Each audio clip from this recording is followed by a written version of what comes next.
I mean, seeing the growth is amazing because it's so natural and it's been so gradual. You came out here to party tonight and say, yes, I did. You love hip hop here tonight and say, yes, I do. Then I need to see y'all shake your ass out here around the shop.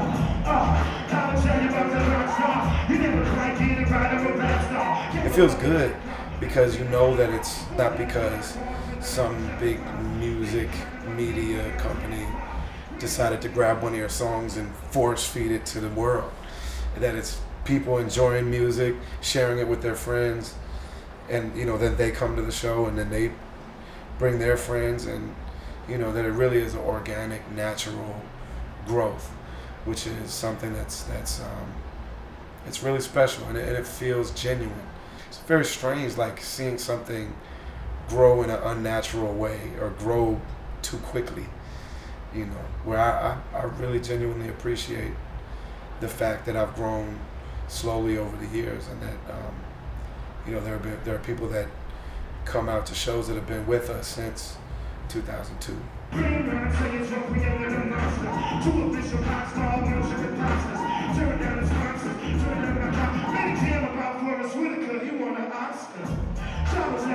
I write most of my music with my producer Ant. We're really close friends, and we've worked together on all of the projects that I've released. I tour, and now for the last few years he's been touring with Atmosphere too, and both of us have ridiculously hectic tour schedules.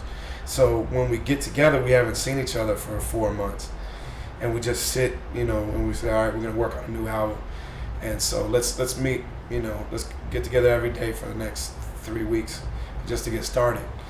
And so, the first 4 days of it is just getting caught up. Then we start listening to music. He plays me the music that he's made, very kind of rough skeletal versions of the music, and I listen based on the mood of it. And a lot of times the conversations that we have when we start end up bleeding over into what the songs are about. So he'll give me some music and the mood of it will touch me in a certain way, and then I start thinking, well, where have I felt it? Where do I know this feeling from in my life? When have I experienced this before? And then I'll start to write the song based on that mood, and I write it to that music.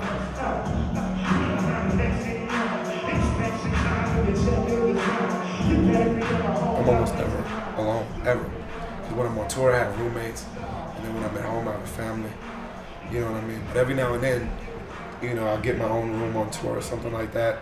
And a lot of times when I do that, I end up writing something that's one of my favorite things I wrote that year. Put your shoes in the air. Friends is frozen. Minnesota. Ship on the shoulder.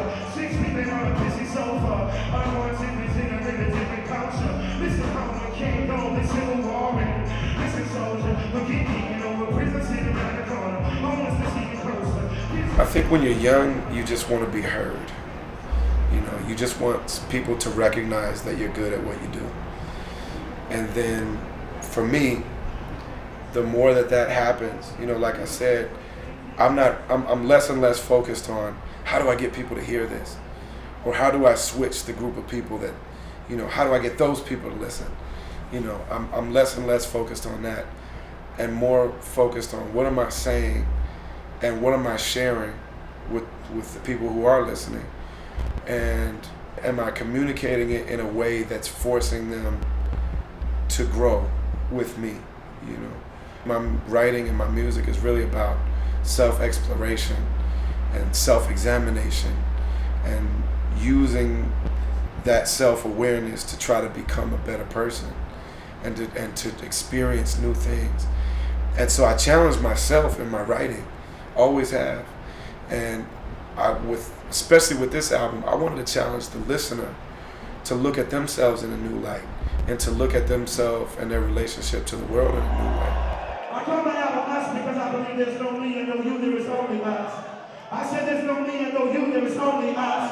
Brothers and sisters, there's no me and no you, there is only us. Yes. I believe no matter where you come from, what you look like, or what language you speak, all of us are exactly the same underneath. Can somebody say right on?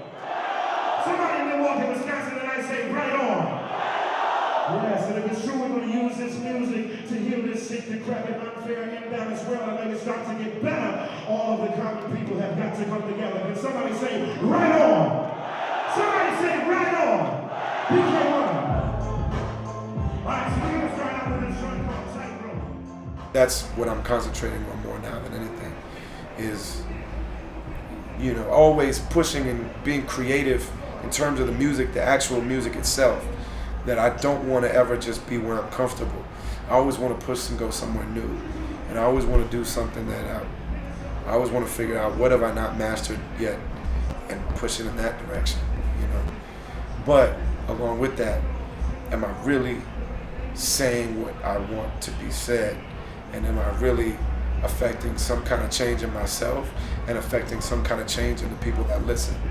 Because that's very, very important to me.